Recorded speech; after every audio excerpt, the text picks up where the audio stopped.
Ao olharmos essa lagoa, não imaginamos que nela podemos encontrar um fascinante universo de minúsculos organismos que passam despercebidos aos nossos olhos.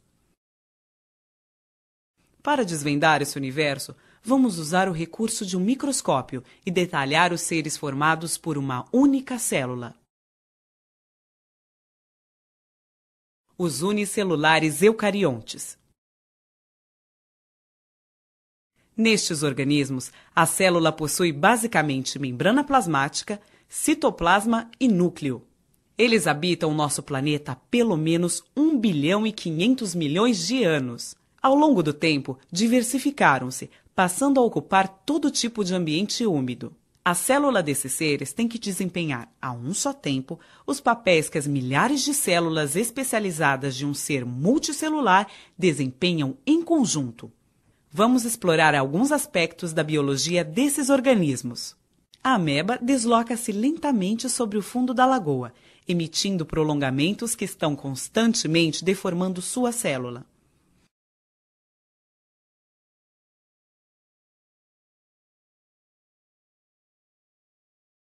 Esses prolongamentos são chamados pseudópodes, termo que significa falsos pés. Os pseudópodes também são usados para capturar alimento, preferencialmente outros micro-organismos.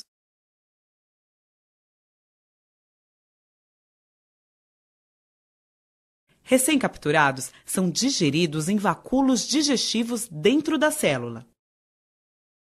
Algumas espécies de amebas produzem uma teca ou carapaça protetora. Esta teca-ameba aglutinou grãos de areia com muco, depositando-os ao redor de seu corpo. Neste outro caso, a teca foi totalmente secretada pela célula.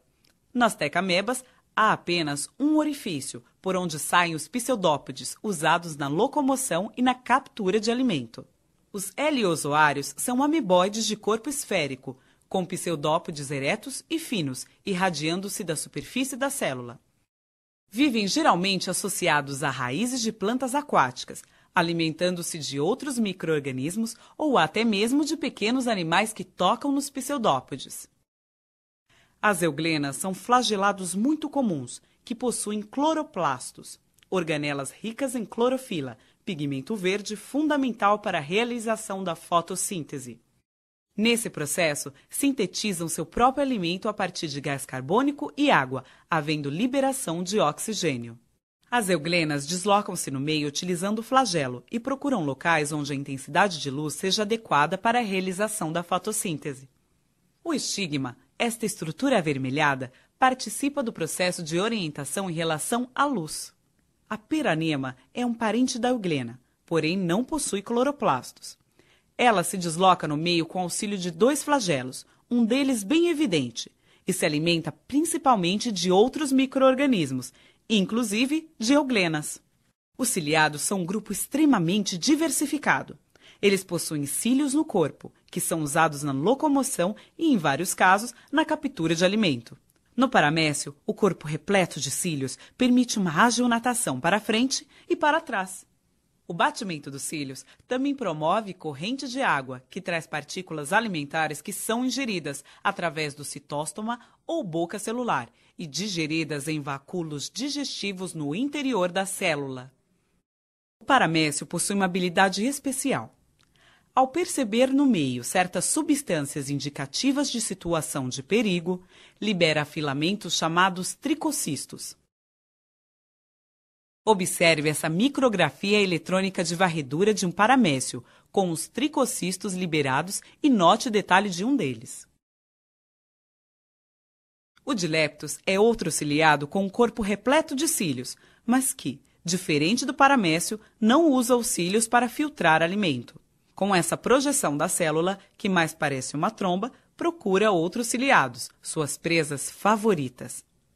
Foi o que aconteceu nesse caso, em que a célula da presa foi rompida e o material extravasado foi ingerido através do citóstoma, que se distende bastante. À medida que isso acontece, forma-se o vacúolo alimentar, onde o alimento será digerido. Este outro ciliado alimenta-se apenas de algas filamentosas, que ingere através do citóstoma.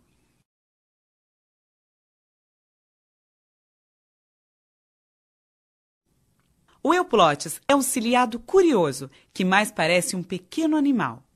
Ele se desloca sobre o fundo da lagoa usando cílios especializados, chamados cirros. Por meio de outros cílios especiais, filtra da água seu alimento. O stentor é outro ciliado que utiliza cílios especiais para filtrar o alimento. Ele pode se movimentar ou se fixar a um substrato, mudando a forma de seu corpo.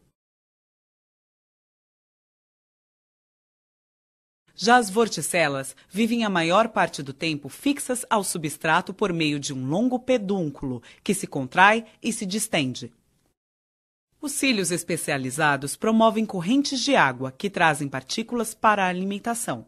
Todos os ciliados são heterótrofos, mas alguns possuem algas simbiontes, como é o caso deste paramécio, que possui em seu citoplasma muitas algas verdes. Nos unicelulares eucariontes que vivem em água doce, muita água penetra na célula por osmose. Isso ocorre porque a concentração osmótica da célula é maior que a da água ao seu redor. O vacúolo pulsátil ou contrátil recolhe e elimina a água que entra em excesso na célula. O número e a forma desses vacúolos variam nas diferentes espécies. Nos paramécios, há mais de um vacúolo por célula. Sua forma é estrelada e sua posição é fixa. Nas amebas, há apenas um vacúolo por célula e ele tem forma arredondada. Por não ter posição fixa, essa organela acaba sendo arrastada constantemente pelas correntes citoplasmáticas. Nos heliozoários, formam-se vários vacúolos arredondados nessa parte mais clara e externa da célula.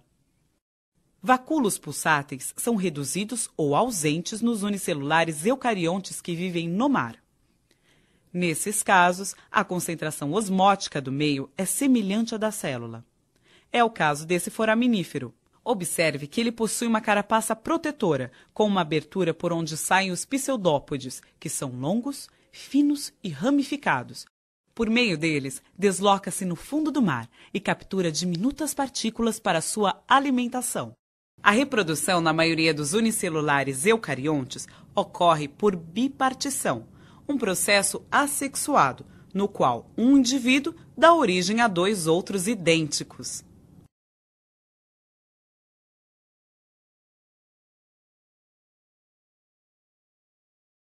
Mas nos ciliados, além da reprodução assexuada, há a reprodução sexuada, na qual dois indivíduos se unem, trocam material genético por meio de uma ponte citoplasmática e se separam.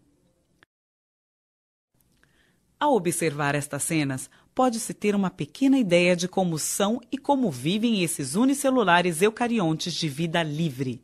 A cada dia, novas espécies são descobertas e novas questões são levantadas acerca destes incríveis micro-organismos que compartilham o meio ambiente com seres macroscópicos e são parte importante da manutenção do equilíbrio ecológico.